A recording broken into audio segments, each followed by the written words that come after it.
So today we've had on a 7-figure business that's been started from scratch by an immigrant entrepreneur, MageCloud, Paul from MageCloud, fantastic guy. We've talked about so many different things, from selling fruit and veg from a young age through to coming to the UK and his challenges with basically being able to stay in the UK. Fantastic story. So make sure you check it out. Welcome. It's our first guest. And it's not just me then. So No, so good. Tom's joined me on this side of the camera for the first time. Feels strange, yeah. Yeah, it does. It feels like the first episode in a way. Yeah, true. So we've got Paul from MageCloud with us. So how do we know Paul? Paul, how do we know you? Well, I mean, accidentally, I would say it was introduction. Yeah. As always, like business to business. If you do a good job, people speak about you when they can. That was how we met. Yeah. Eventually. Yeah, and I think because you guys work together. Yeah, we've been working together for 2 years. Jack and Paul now. I can look back in the project management tool and take a look. Yeah, that's exactly, about probably 2 years. Yeah, Probably 2 years. Yeah. Yeah. Help us on the development side. Yeah. So for people listening, MageCloud is, well, I'll tell you what I think it is, and then Paul can probably correct me. Yeah. So MageCloud is like a digital agency that specializes in development work for online retailers from any size, from doing 100 grand a year up to hundreds of millions, ideally. Is that roughly correct, or?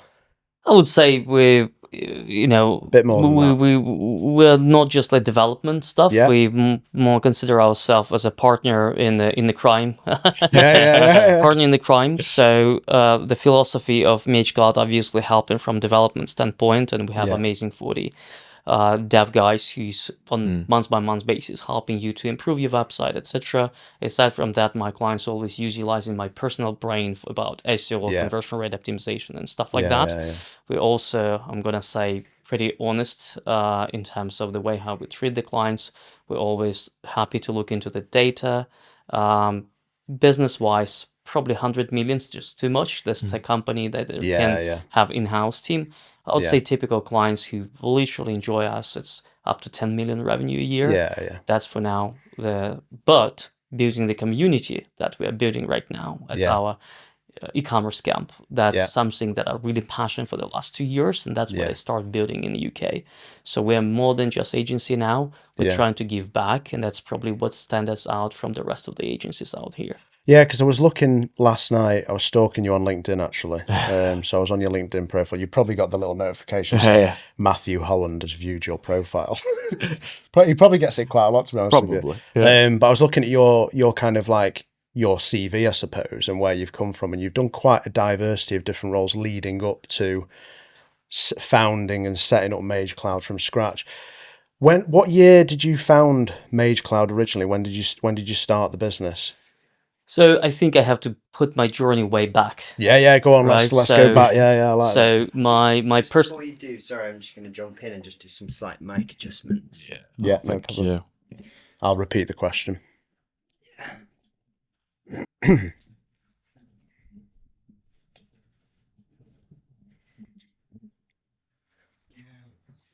I like it when Morgan does this.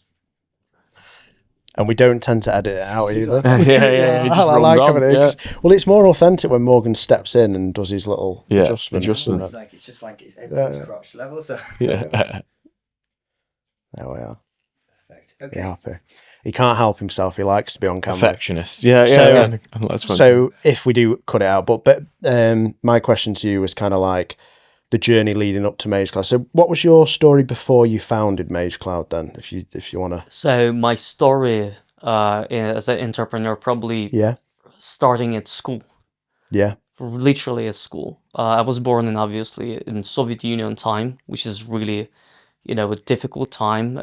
Soviet Union collapsed. It was really tough for my family, obviously.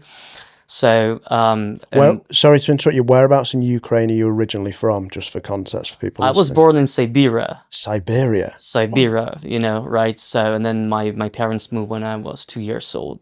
They moved to the east side of Ukraine in a city called Kramatorsk, which is now about probably 36 kilometers from the real front line. Right. But so my childhood obviously was tough. We have absolutely have no money, and I had to hustle from like being like 10 years old. You go to the garden, you grab some fruits, apples, you go to the market, sell it. Yeah. Things like pick up empty bottles on the street when someone, and that's a really kind of dark times of my career, I would say. You're looking for the alcoholics on the street and waiting for them just to drink and like to finalize and ask for the bottle so you can bring it back. Then obviously some IQ stuff that I have in my head and in the school, it was something that I kind of proud of. I started selling sort of homework to my classmates. Amazing. And then, and it was class number 10 when it was like exam, like a geographic exam and something like that. And you could not just get an answer like you typically do in the bookshelves. So I actually wrote myself with my hand the answers to the exams that was given to us.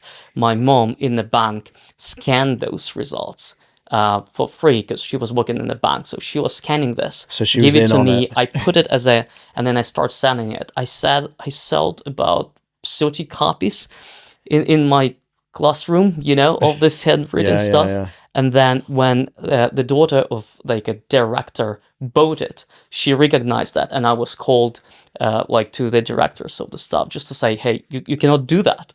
I was like shocked, like why not? But again, that was my kind of commercial experience from very, very number So one. how old were you then? Probably like 10, 11? So starting from 10 is like a fruits business, I was gonna say, like my mom, like we had some like a land when we grew up, some potatoes and stuff like that, tomatoes, and I was the guy who was selling it, So then in school it was 10 grades, so I was about 14 already. Obviously I keep this doing as well in my university, and then after the university I was really passionate about IT. Back in time IT was not as big as now. So my mom, she always said you should go and do like a proper job, something that you can then just do something on hand, etc. So but I decided to go with IT, and I think that was a good luck, for me to step in the right moment. I don't think it was luck. It was probably... Well, it was my passion, and Yes. if you follow your passion, then obviously you will enjoy it, and I definitely enjoy it. Just a question about those early years then. Do you think your entrepreneurial spirit was something that you inherited, or was it something that came to you because of conditions and circumstances? What do you think was the spark at the young age that drove you to then start to do those types of activities? I think it was. Obviously, I was a good, like in the schools, I was always on, like if there's a concert or something like that, I enjoy to be in front of the people, which means you're not kind of locked yourself, etc. And then obviously thinking about like at 9th grade, I was dreaming to be the agriculture guy. I was dreaming just to be a farmer, right? Because I know, okay, I can go in, I can get tomato in, I can sell it, and I can reinvest and stuff like that. So I was reading like some magazines about the agriculture, how to improve it, etc. So quite a bit of stuff. Because for people listening, Ukraine is it's almost like the bread basket of Europe. It's a very agricultural nation historically. They produced a lot of food, a lot of grains, I believe, as well, come from Ukraine historically. So it's a big farming nation. Yeah, exactly. And I can tell you, if I would be in the farm, I probably will be way more successful than being in IT. There's some good businesses over there. Because IT, you're always kind of limiting yourself with some services unless you're running the product with agriculture. We have a lot of lands, obviously. So that could be good stuff. So you went through those early years in Ukraine. Did you go to university in Ukraine? Did you go to university? Yeah, you did. Yeah, so it was really a small city eventually, like 200,000 people, maybe not that small, but like kind of average size. What's that? It was Machine Building Academy. So, but it was like a IT, with whole IT, like a specialty over there. So I went for the IT, but I also studied a bunch of the other machine building stuff that I cannot even probably now read in my mind. So are you trained as a software engineer then? Is that your kind of background? So I'm going to say database engineer. That's probably the best way to say. So, but we were doing like a lot of things like assembler, CAD, CAM systems. So all of the SolidWorks, when you, like, again, it's machine building stuff. So you have to be able to put this in drawings in the right way. But internet, which came up, when I finalized, internet was the race. I did not even study internet technology in university. It's something that I was lucky enough to pick up a company. Thanks God, I'm gonna say Quartzoft. It's the company that I joined as just a web developer, because obviously during my university I took a couple of, I would say, national tournaments in AT. So I won a couple of them, I was like third one across the UK, and then the second one across, again, UK in a teams tournament. So they kind of selecting the talents out of the university. I was lucky enough to get there. My first job, which is probably, I cannot call it job, was a designer. So I just applied for a role in the newspaper to be a designer. And they offered me, let's say, 700 a month. But what year was that roughly, just for context? Probably 2003. Yeah. 2003. So like online retail and things like that, it's very early. Early stages, that, isn't it? Kind of Dreamweaver was the main go-to for building sites and things like that at that stage, I would say. Or maybe pure HTML. I mean, back in time when I joined this company, there was a marketplace called elance.com, which is now known as the Upwork.com.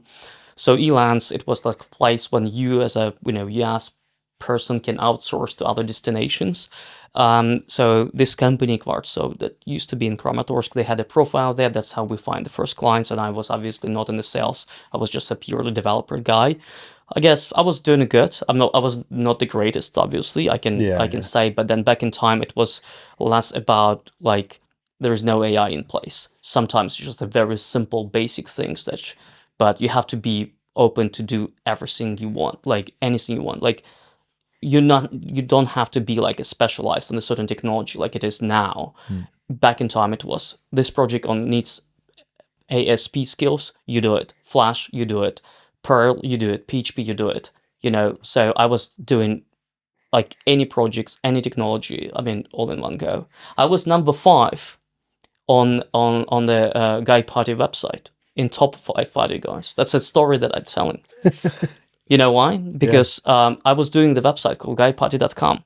Yeah. Like a dating site for. Yeah. And then like the popularity of the people who will be on the homepage detected by how many profile views you've got. Right. Yeah. So imagine as I'm testing this on my personal profile, I'm refreshing the page, which is obviously counted as a database. So I'm proud to say I'm the number 5 in top back in 2003 or whenever 2005. Yeah. I'm in top 10 guys in the guyparty.com. That's what an accolade, eh? That's definitely, you should have that on your LinkedIn profile. Yeah. I probably should, yeah. But the journey then came from, I've been a developer, then obviously building my own stuff, and then I was working from 9 till 9. I was really kind of the guy rolling. Yeah, so just to go back a step, so your years of employment post-university was like 2002, 2003. 2003 starting and then from. What year did you found MageCloud? Just remind me. So, MageCloud came up, I should probably finish this. So I went to the project management role into this company. Yeah. And because back in time, I invested my own money to go to United States for 1 month.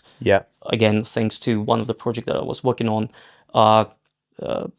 I've done a lot of projects, but one project, reachon.com, that I was really proud. Back in time, we were sending 1 million emails a day.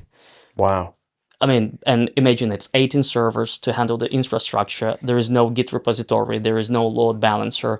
The notification came to my phone. I said to my client, you know what, the notification that's coming to my phone, it's not enough screen on my phone to read it.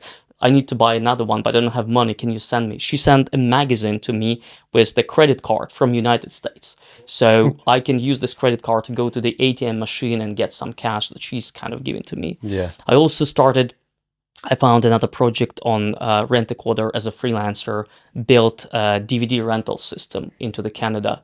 Okay. This project that I built for $500 eventually over the years generated for Quartzoft quite a lot of project, quite a big one. Like I'm going to say probably revenue couple of millions that was generated from that. Obviously the growth of the success, when I get the money that I could buy apartment for $6,000 back in time. Yes, yeah. And the tickets to United States cost me $2,000. Wow. So I put $2,000 just to stay in the United States for 1 month. But then I start like language, because back in time on MSN messengers, Yahoo messengers, everyone was just chatting. And then because I've got some skills now to speak, it was good advantage for the company. And that's how I was promoted to kind of project management role, and then eventually became a sales guy. Yeah. You know, I mean, so now I'm kind of a sales guy. And one guy, then I moved to Silicon Valley eventually, which did not work out, to be quite honest. What year did you move to Silicon Valley? It was 2012. Yeah. Yeah. And then I come back. It was really good punch in my in my. So you went from Ukraine straight to the US in Silicon Valley. So the idea was that under the same employment as the so it was under Quartzoft as the business, because back at this time I already had some part of my I've got like 30% of the company eventually, right? Yeah. So, and we were hoping that moving, like, again, it was my dream to be in the United States, especially Silicon Valley, because the mindset and the freedom that you have here, it's cool. But, you know, it's always, the grass is always greener somewhere else. So, I mean, when you're a tourist, it's one step. When you move, it's different one. So I moved there, and obviously it's new things. It's like no one, like I was expecting, okay, now I'm here, I will close more deals, etc. But it just did not work out. So we spent, I'm going to say 100,000 probably, and I appreciate the company giving me this opportunity. But then I went back in Ukraine, so it was not really a success story. And I was really, I would say, not say upset, I was like, you know, down. I was down. Yeah. And probably I should take this more as a hit, but I just decided, you know, I just cannot do this anymore. And I said to them, you know, I just cannot do this anymore. I cannot sell development, because when you're working with startups, 90% will fail. Yeah. So, and then you're building a system for someone for like 2-3 years, and then it crashed. You're basically losing your life. 3 years. So. And you're not getting paid in some scenarios, and it's a problem. We were always getting paid as a contractor, obviously. You know, but I'm going to say, so I moved with another company, which is not on my LinkedIn. I spent there 1 year and a half. Again, I want to say thank you for Promoter.com, the marketing agency in Ukraine, which is I joined for 1 year and a half, just to understand how the marketing works in general. Yeah. And that's now really playing a key factor. And I decided, okay, I want to go for the e-commerce. Why? Because it's predictable. As soon as I have e-commerce clients, as soon as they have a data, conversion rate stuff, I can predict. You put more money, you get more revenue, more profit. It's way more so you were almost, your early years was really focusing on like back end. To simplify it for people listening who aren't from a technical or e-commerce kind of background or industry, you were focusing on database management, building systems, software, the back end, infrastructure. Infrastructure almost. Is that a correct interpretation? That's correct. Yeah. And then you made a pivot because you wanted to go towards an industry which was more profitable, perhaps more stable, was growing, which was e-commerce at the time, and you did that pivot via going and working at a marketing agency that was doing marketing for e-commerce businesses. Is that in Quartzoft, I basically built also e-commerce website. Right. So even on Magenta, we were doing e-commerce, but we are doing this from the kind of development perspective. So my goal was just, I need to learn both. Because I definitely I don't want to work with the clients when I don't believe in an idea, or I don't believe it's cannot be, like, it's not sellable. I don't want to waste my life. That's number one for me now. So for people listening, kind of like your story is all about it's about the development and the growth behind e-commerce businesses like ourselves. And this point in your career, you then pivoted to really supporting businesses like ours. And that was the kind of the starting point of the ideation maybe of MageCloud. MageCloud now, so when we launched MageCloud, it's basically, when war started in Ukraine, I moved from east side of Ukraine to the west side of Ukraine. Yeah. And I was like, okay, I can do whatever I want. I don't want to be, it was like also challenging decision. Like, okay, should I start and work for someone or do my own stuff? On Quartzoft, again, if I join working as an employee and then I was promoted, then I went into promoter being as just an employee. So when you always have to report, you cannot do anything like you want. So I decided, no, I mean, I would rather take a risk. I had probably 100,000 in my bank, US, which was good enough for me to stay, stable in Ukraine for a while. That became the foundation, obviously. Yeah. I Yuri, who's my partner in crime, still with our company, lady that was one of our first hires, still worked in the company for 10 years. Yeah. It's just on MageCloud. We wanted to create a tool which helps e-commerce businesses to launch e-commerce website, So originally the ideation was almost a tool / a platform. It was So it was MageCloud.net. I mean, this often happens when an entrepreneur has an idea or a concept for a business or a model. It doesn't typically end up where they think it's going to be. No. Because it's a journey. Yeah. So you've started there with a vision of I want to build a platform similar perhaps to maybe Magento or maybe even like Shopify to a certain degree. Is that what you're saying? It was a mix of, so Magento, again, probably people who will be listening, they have no following this stuff. So what's Magento just for context? So Magento is e-commerce platform, right? And it's a standalone stuff. You have to install it, you have to customize it, etc. Yeah. Our goal was just to put this Magento on autopilot. When you press the button with no technical knowledge, you put it into place. Yeah. We wanted to sell it directly to the consumers, to the retailers, but in the end, now I'm realizing, so a lot of people, like developers, start using MageCloud, but again, eventually we probably try to pivot this into the developers. Then I was thinking to sell it to the hosting vendors, etc. At the end, man, I can tell you, I did not execute this well enough. There's a different company, Cloudways, who was sold to DigitalOcean for 350 millions in cash. They did this way better than I. But again, there was again, it's my fault. Now I always say it's my fault. I did not execute it. It's just like I could not keep investing in that. I need to get the money back. You see, that's key, I think. When you're developing and growing a business, actually making a mistake or not executing in the way that you perhaps in hindsight should have, that's what makes you a great entrepreneur and business owner, because that's how you learn. Yeah, and he's taking ownership for it as well. The way he said it was my fault. Yeah, look at the competitor. Exactly, Then, but that's how modern MageCloud, the current company, has ended up being such a great business, because you've gone through that process of having an idea, refining it, pivoting, and then ending up on the road to where you are now. We're agency, right? Yeah. We're agency now, but obviously with the technical background that some marketing agency would not have. Yes. And with the skills in the marketing that I know from, the best way to learn marketing is just to do that. Yeah. So that's why I went for this, for the company that does marketing quite well. They're top 3 in Ukraine, obviously. Yeah. So with definitely the skills that I have right now, it's became the foundation of success. Could I ask you a question then? So when you left Ukraine and you came to the UK, what year was that? It was already after 2022. 2022. So you moved to the UK full time. Why did you choose and you migrated MageCloud over to the UK? And I believe a lot of your employees are still in Ukraine. Is that correct? So obviously, we have a diversified team. So we, as a company, present here for a while now, for six years probably. Yeah. So we have MD here, Kyle, who's working with us. Again, is he the one that goes to the gym a lot? That's the guy. That's the guy. The really good looking one. All respect to him, obviously. Yeah. Again, that's another story. It could be another podcast. How we met, but yeah. We'll do a follow up we'll get Kyle on. He's a really nice guy. I've met him a few times. Yeah. Is he? So he's your MD. Yeah, he's our MD here. So that's the reason why we... Going back to the point, you've got some of your team in Ukraine, you've got some of your team in the UK. Do you split it based upon job roles, or is it just mixed in terms of, so you have marketing and sales in the UK and then the engineering teams are in Ukraine? Or engineering teams obviously in Ukraine, so we don't have any dev guys here. It's just because naturally they're more talented, they're more hardworking, so they're working from 9 till whenever I say you have to get this done. They have the right mindset. They have a different mindset than UK, obviously. What's your opinion on that? Do you think people in the UK have the wrong mindset?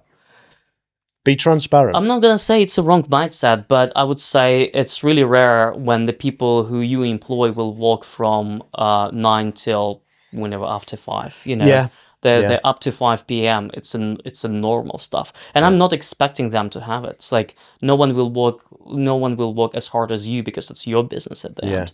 I'm not expecting them to work like that. Yeah. And that's why when I see someone who's replying my messages at 10 p.m. will always have my appreciation. Yeah. And I always want to work with those type of people. Yeah. Right. Yeah. So it's that balance though, because you want people with that mindset. Yeah. And then you want people that have a slightly different mindset and perhaps have that balance, depending on the job type that they're doing, I would say. So it's a bit of both. Like I've got team members in India, for example. We've got staff over there, and they do certain roles which kind of require that level of commitment, I think. But just going back to the story, and because I've interrupted you a little bit. I like to do that. I'm sorry. But your journey, you came over to the UK. MageCloud at that point didn't have any UK employees. Did you? Personal question: did you have a family in Ukraine that you brought with you, so partner and children, or did you? Well, it's my wife and my kid, obviously. yeah, Yeah, so you I brought mean, your- so they moved out of Ukraine when the war started. In 2 weeks after the war started, Yeah. they went to Italy, and then I was able to.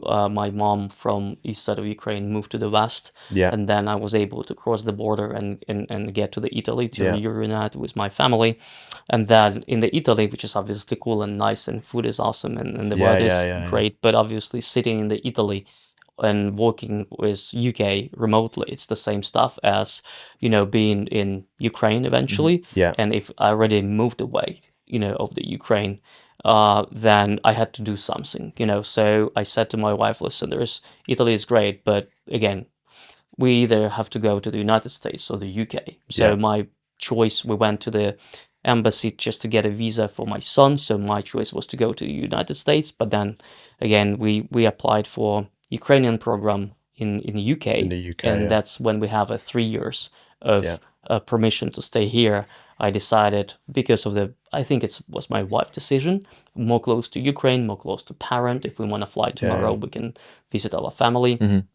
So, It's a better and place, obviously, us being here for a while, helps. So our decision was just to move to UK. And I suppose from a business perspective, actually, the time zones are closer together as well, which makes it slightly easier. You can get over to Ukraine if you need to. So. Yeah, and I mean, I'm gonna say, even in the United States, I spent some time in Miami working on the East time zone with Ukraine in Pacific time zone. If you're in Pacific and you're working with Ukraine, it's really tough.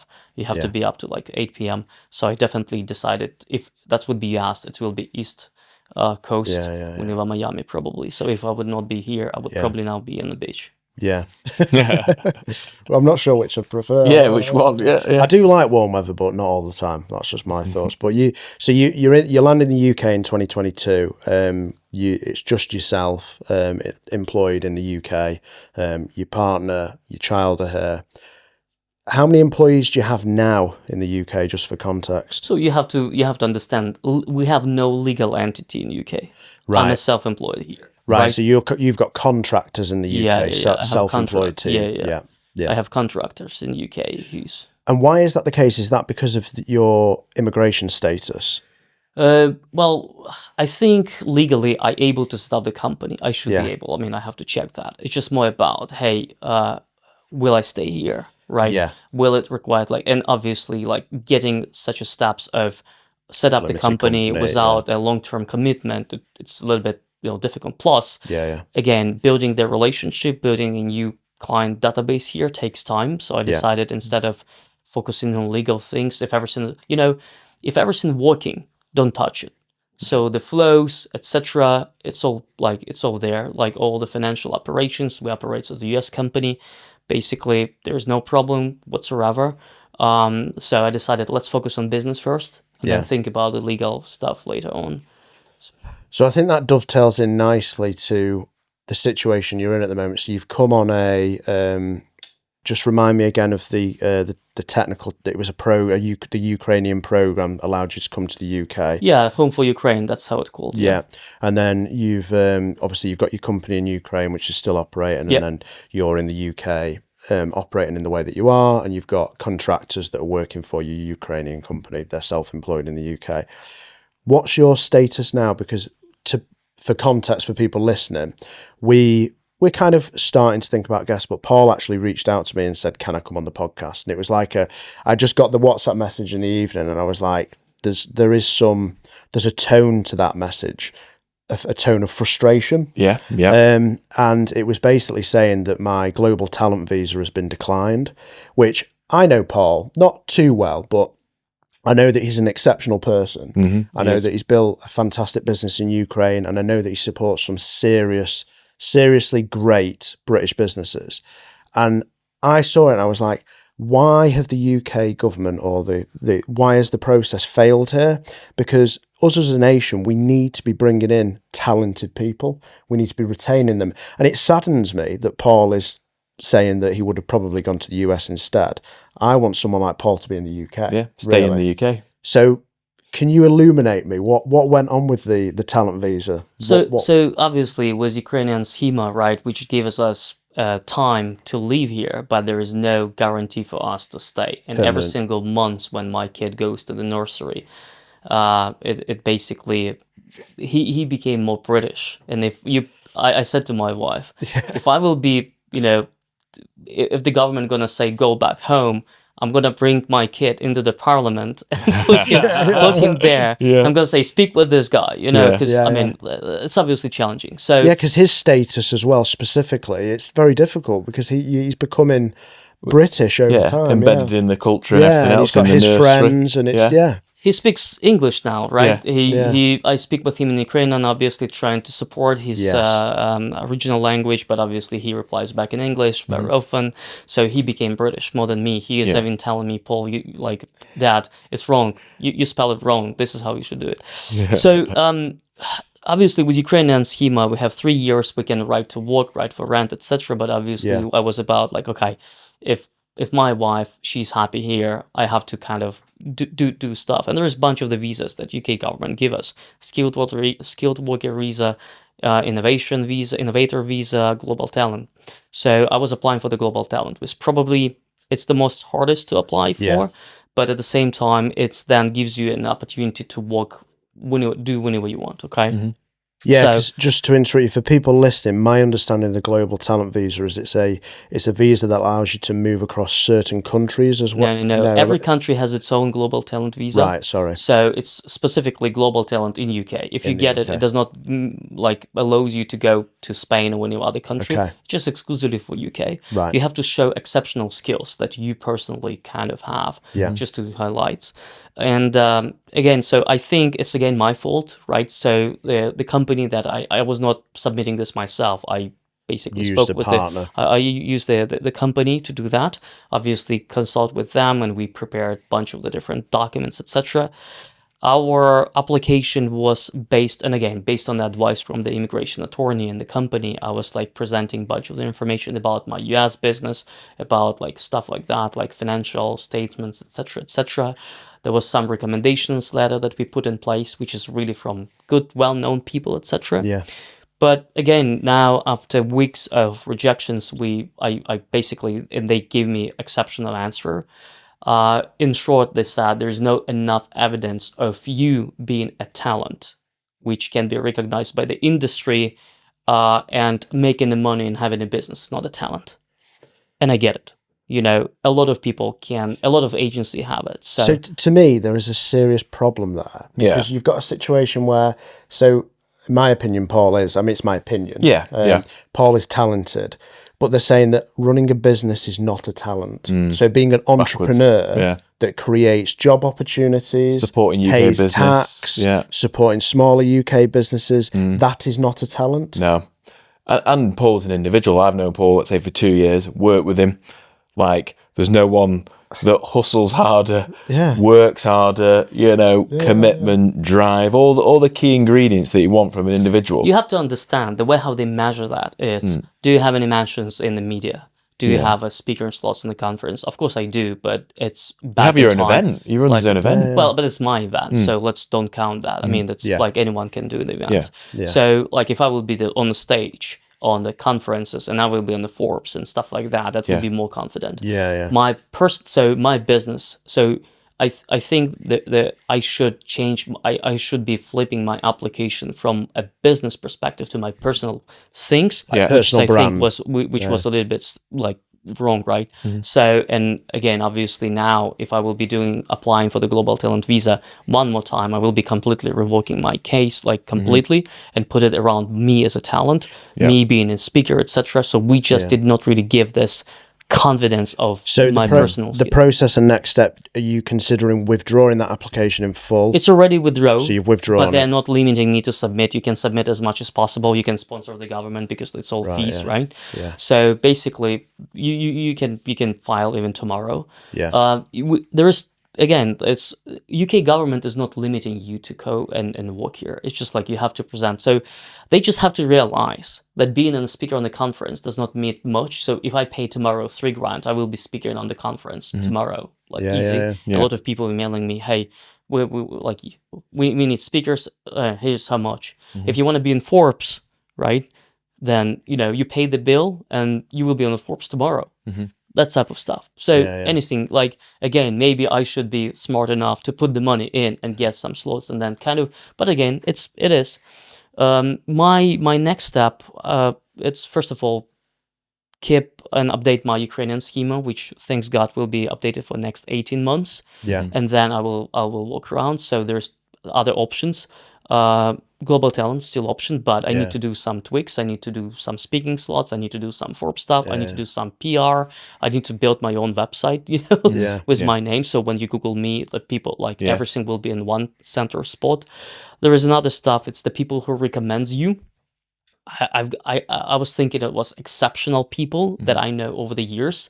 Even, like, again, Yotpo CEO Tomer, I know him for how many years now? Like, the company that was 1.4 billion gave me the recommendation. But sounds like they don't really pay much attention to people. They even questioning, are they even an expert? Are they? So I probably need to kind of get more UK based people who might be able to recommend me. And obviously, with all respect to you guys, they probably would not treat you as an expert. Right? Yeah, they don't like we're small fry. Small fry. So this is one way. Yeah. But there's another way. You can set up your own company. And then employ the people, and then you apply as a skilled worker visa for your own company. Right. Yeah. So there's another way. So that's the route. So that's the way that a friend of mine, I believe Mayank, who is an Indian chap who's got a UK-based limited company, and he's the person that we use to source our staff in India, basically. So he's got a UK limited company. He's on that type of visa that you've just described there. It's right now quite challenging because, again, if you are on skilled worker visa, they always changing the terms, etc. Right. So now. This indefinite leave to remain, or whatever how it's called here, it's now extended from 5 years to 10 years. On global talent visa, it's a shorter period of the time. So there's some immigration laws changing now. So just a question before, because I've got several questions I want to quite try and run through so people can listen. But just on the immigration side of things, what's your kind of, because obviously it's such a political issue in the UK at the moment. So we're here in this scenario, we've got a very talented individual like Paul that wants to be in the UK, stay here. And then the flip side of it is that we seem to have a problem with immigration in the UK, according to the media and certain people's opinions. What do you think things should be more relaxed for people like yourself that want to come and work in the UK, or like what's going wrong with the system, or is it wrong, or do you think that it's set up correctly and you just made a mistake applying for the wrong visa, or? It's my mistake. Yeah. That's number one, right? Yeah. So it's my mistake. I choose a different road. Stuff. It's hard for me to say about the immigration laws. Obviously, there's kind of things in UK when there's like the system, like NHS system is overloaded, etc. But I always think that countries, they're supposed to support entrepreneurs, right? There should be a way to get in, and with the specific measurement of the business size, you have to have more like polite, rules or terms, right? So for instance, again, like there can be exceptions for the certain specific sectors, right? Like before there was about the doctors, right? My wife, she's a dentist, fully qualified dentist now. She's now working as a dental nurse. The first year, she was making £6 an hour for the whole year, right? And obviously now, just for the context, it's coming to immigration now rather than me. So now she went for kind of education in a dental nurse to be. Hope she will be qualified now. Yeah. Which again, she cannot do any treatments, but obviously she's really overqualified for She's that. maybe even more So- proficient than the Oh, UK dentists. I can tell you, she yes, yes, Yeah. she is, and obviously, like with the NHS right now having a trouble, so those type of exception, can help. Yeah, we need good dentists. right. Skilled people. We need skilled people. Yeah. So and my understanding right now, so she have to prepare the documents, send it, and then the government gives only twice a year, like a slot for exam that you have to take. Yeah. You have to be on this time when the slots coming in just to book it. And if you don't book it 6 months, you wait. So we're talking here a lot about bureaucracy, and I think like you need a certain level of bureaucracy to ensure that the right people are coming into the UK, or the right people are given the opportunity to then work as a dentist or whatever it might be. But it sounds like it's too completely agree. it's too restrictive almost. So it's a bit of a problem, really. But I mean, I don't want to make it too much about government policy or anything. I want to focus in on yourself because people want to listen to that. But with all of this, why would you stay in the UK? Is it just your child, your son, that's keeping you here, or why would you not just go, right, I'm going to the US? The opportunity seems greater. So, absolutely, and that's might be the case, right? I'm not rejecting this. It depends. Yeah. It's just like 3 years we're investing events, network, etc. We're building the foundation. I think the foundation is good. We have to understand that US is a quite big country, and the benefits of UK, it's I would say the flexibility of me being at any point of UK, tomorrow. If I want to be tomorrow in London, I just go ahead, drive, and I'm there. Yeah, it's quite a small country Right. geographically, Yeah, so exactly. you can get around. So if you're in Miami, you would not be in Los Angeles the next day. And then it's basically start from scratch, right? Same stuff. yeah. So build network, build your name, because I've been there. I've known it. Yeah. So that's why when we came here, it's definitely now 3 years of my relationship, building the network and talking with people. People know me right now. So the foundation that we built now, it's a good reason for success. But if like now I have sort of enough time and I have my own control of what I'm doing, so moving to another country would not be a problem. So basically, the UK is where you've decided that for the time being, that's where you want to be. Your son's settled here, the business is working here, but you do have US clients, don't you? Absolutely, Yeah. So you've got a customer base already there, but I get it because it's such a big and it's a very It's competitive, spread out. Yeah, and it's it's a a very huge country. competitive market as well. And Americans like to do business with Americans as well. I don't think so. You disagree? Yeah. Okay. I completely disagree. I think the mentality of American of doing the business with someone abroad more open than UK. Really? And the Wow. level of the business relationship in US, it's way better in the UK. Yeah. Why do you think that is? I don't know. Be critical. I don't know. I will be. I mean, that's very easy. If I will calculate the debt that I have right now with UK clients, it's probably 60K. Right. People who just don't pay the bill, People don't pay the bill. People Slow don't at pay the bill. paying, not paying. not picking up the phones. What compared to the US? Are they? There is no problem. Payment, no I problem. don't even recall any situation in US when I did not get paid. Do you think that's because of the economic challenges in the UK at the moment for small businesses, whereby things are difficult, cash flow is challenging, or do you think it's just the fact that UK business owners are not on the same level as American entrepreneurs? Is it conditions or people? I don't think I want to judge the UK mentality here. Yeah, I'm gonna probably say in the favor of American people. American people, if you don't have money, you don't start the project, Yeah. right? Yeah. So that's number one. And number two, if you're not happy with someone, the mentality there is you pay the bill and you say thank you, but bye. Yeah. Here it's so much easy not to pay the bill. Yeah. Just giving you a sample right now, right? Company owns the money, went for the liquidation, Yeah. right?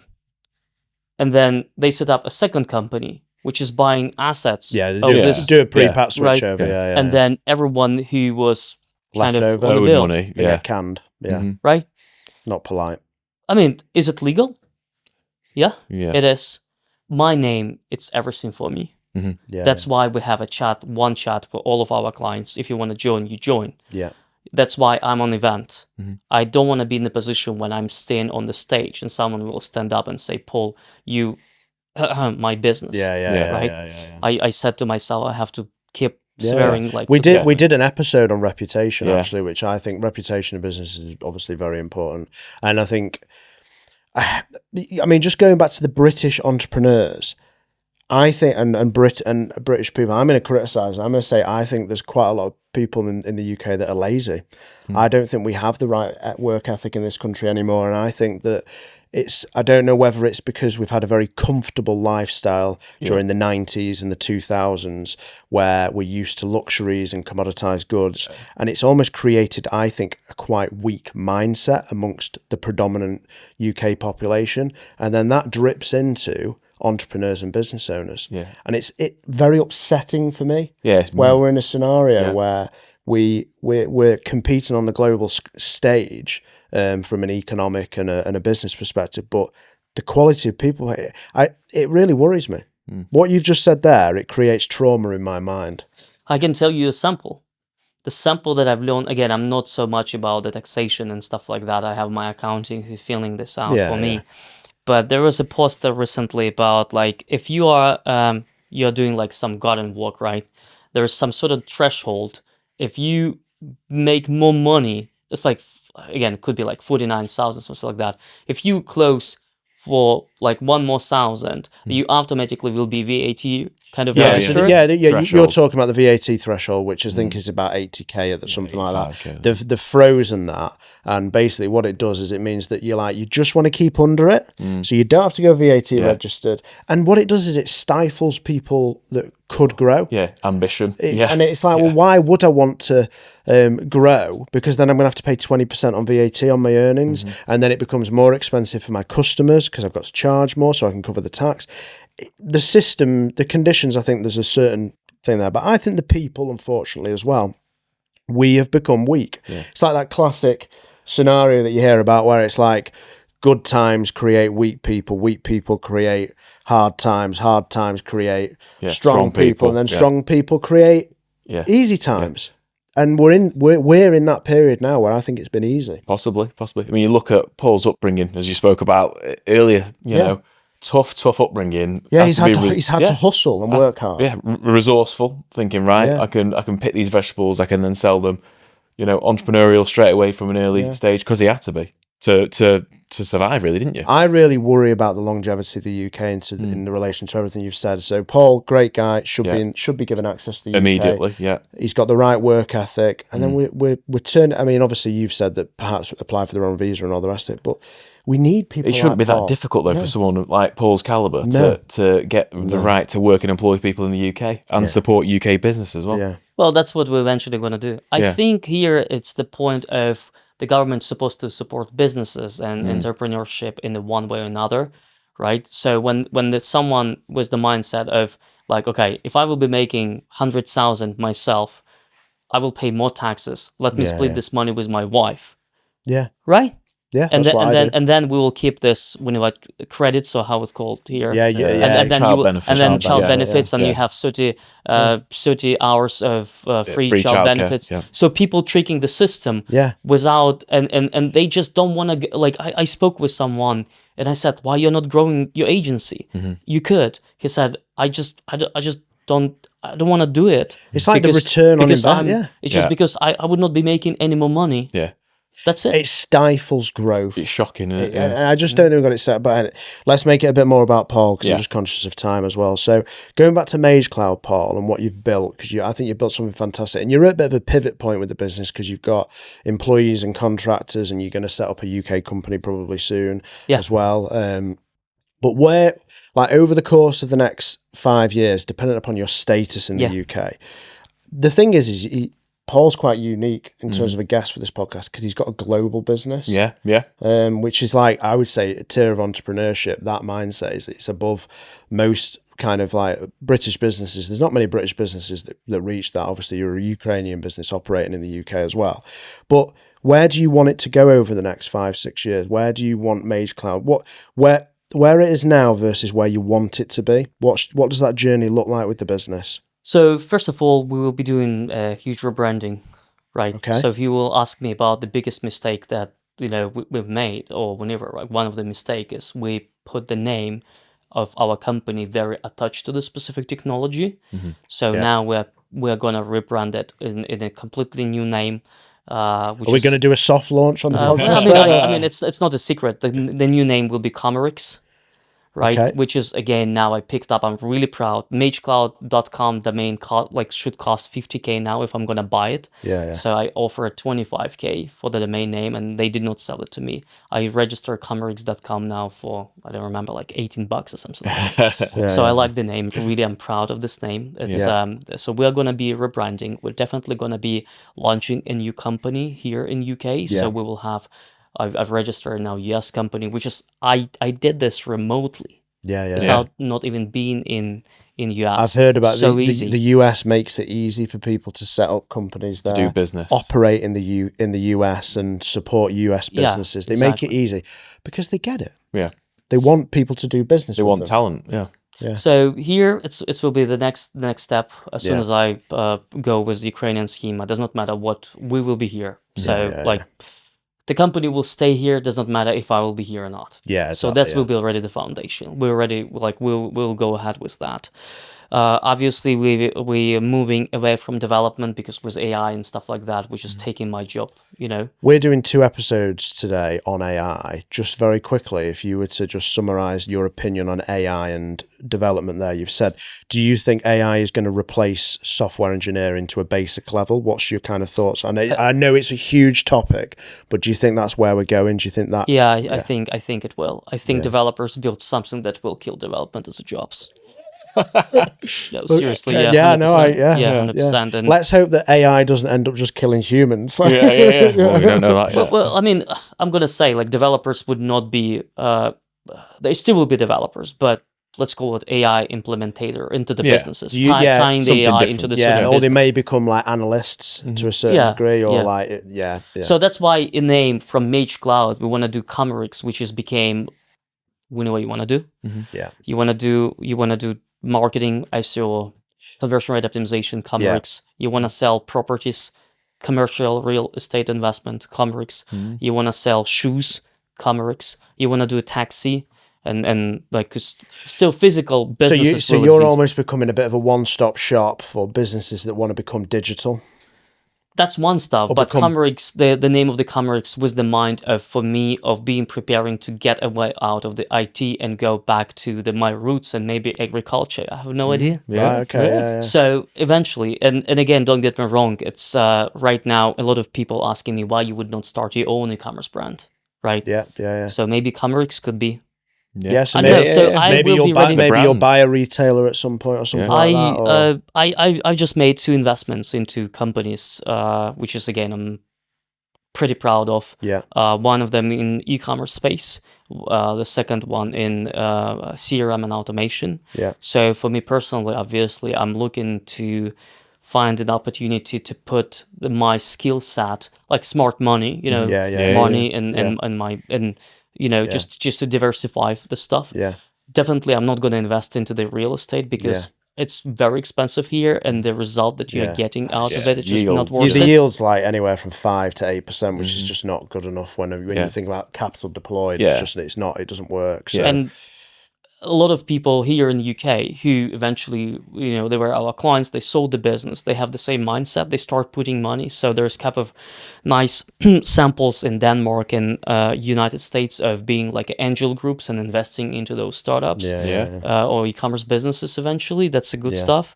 So that's another point of me thinking. That's why we've registered all Comerix AI, Comerix IO, Comerix VC, all of those domains. So it's a really exciting time for you. You're going through this like real pivot and transition, and it's like you've built something that's, I think, I look at MageCloud and I'm very impressed. And whenever I speak to anyone that's worked with you, they've had such a fantastic experience. You're good people to deal with, down to earth, and all the rest of it. But you're making a real pivot, which I think is a very bold decision to make. When I would say you've got a good business at the moment, but you're almost innovating and pivoting before you need to, which I think is a very bold decision. you're doing it before you have to, if that makes sense. So you're making that early decision to maneuver your position. You're trying to future-proof the business, aren't you? In a sense, or cover yourself off from AI, really. I'm covering, because that's why, like I said to Kyle MD, who used to be a chef in the restaurant, I think in the 3 years, your skills of being a chef will be so handy. Because people will still have love, vacation, food, whenever, that type of stuff. People keep drinking whenever. So I think you're in a better place, a more secure place than me. And then again, I still remember my agricultural skills, you know. So, but of course, at the end, I have a freedom to do that. I have my 44 years of my life, what I kind of drive me to the point when I have now time, experience, money to do that. A lot of people here out of university, they don't have this opportunity, right? You've created a scenario where you can be grateful for the opportunities that you have, but I would just reiterate that the journey that you've been on has been one of you've had to do the hard work. You know what? I can say yes, but at the same time, what I want to say, which probably my son, he's now 20 years old. Yeah. Right. He just finalized his university, and he has the freedom of have a dad who will help him to explore different things. I did not have this opportunity. Being a Soviet Union mindset, an engineering mindset, I was always in one thing. So, for instance, I worked for 10 years in one company. 10 years. Long time. Right, long time. Yeah. And I was not looking into the opportunities. It's just like focus on one stuff. Then I went to the marketing agency, spent there like 2 years, then building this MageCloud. MageCloud now towards 11 years old this year. It was always MageCloud, hustling the clients, closing the deals, making. I said to myself, no more 10 people, like 10 people is the max. Now we have 40. And obviously it's the business to run, it's operations and stuff like that. But what I think now for the business who just starting, like you have to look for the opportunity. I unfortunately, as a Soviet Union mindset, I was so focused as my mom on one thing at a time. That's why I pass on Bitcoin. I have no idea what the Bitcoin is. I could be in Dubai back in time if I'll put the money in the very early stages. I don't trust into Bitcoin. Maybe there'll be people who will say, oh, so I don't trust. I'm not investing money when I don't understand the value. But that's the reason why, and I think it's a great opportunity for me right now just to pick up like in small investments, help them and increase my value, and even for fun. I'm really doing this for fun, you know, now. So I guess right now in the position I said to Kyle, you know, I'm in a lucky position. I can be whenever I want to be, right? The mindset that Paul's talking about here is, I think, a position of gratitude, and I think there isn't enough people that take that view. Of like being grateful for the position they're in life, because you do create your own fortune. Some people are maybe born into more fortunate circumstances, but it can be dwindled away very quickly. And I think having the mindset of gratitude and then passing it down to people around you and supporting them and creating opportunities for other people, it's the right approach to life. Yeah, definitely. And yeah, I mean, what a fantastic story, Paul. I mean, it's amazing having you on the podcast. We really appreciate you being here. Just if any listeners wanted to kind of reach out to you and ask you a question or something like that, what's the best place to get? Is it LinkedIn? I'm always saying, guys, if you Google Paul Razanov, you know, it's you will always end it up either on our e-commerce camp or MageCloud agency or LinkedIn. So I mean, or you can just email me on the Gmail. That's totally fine. Because you're always, whenever we communicate, you're always very open and approachable. You're a great guy. So if there is any of businesses that think they can get some support from you, I'm sure they'll reach out. But yeah, do you have any final questions for Paul?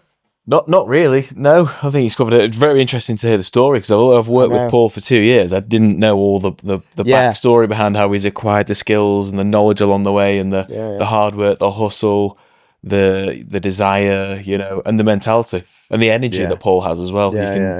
You know, you just get stuff done. He's a great advert for entrepreneurship. Oh, I know. Yeah. You can learn a lot from him. Learn a lot from him. Well, thank you very much for coming on. We really appreciate it. And maybe you can come on again in a year's time and tell us about the pivot and how it's working and the new business and how it's looking. And I promise I will. Yeah. And maybe we should get Paul on to talk about AI a bit more, because I suspect you're very knowledgeable in terms of that. I'd be interested to learn more. But we'll leave it there and we'll save it for another episode. So thanks for listening, guys. And make sure you reach out to Paul if you've got any questions or you want to connect with him. Thanks for having me. Yeah. Thank you, Paul. Thank you.